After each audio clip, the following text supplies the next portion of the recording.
Let's make my gluten-free sausage rolls. They are perfect for entertaining and also for Christmas time.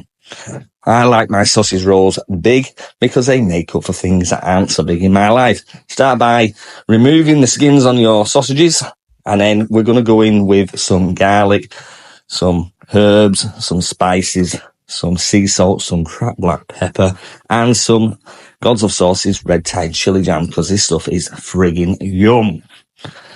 And then, yes, good dash of sea salt like so, and cracked black pepper, because seasoning is the key. Give it a good mix up just like this.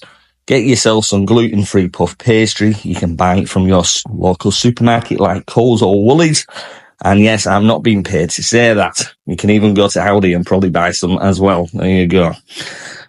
Now, roll them up. Basically, put your filling in the middle and then just simply roll them up. Now, the one bit I did forget to film was the egg wash. So, crack an egg, beat it up, and then brush it on, and then flake over some sesame seeds, and done.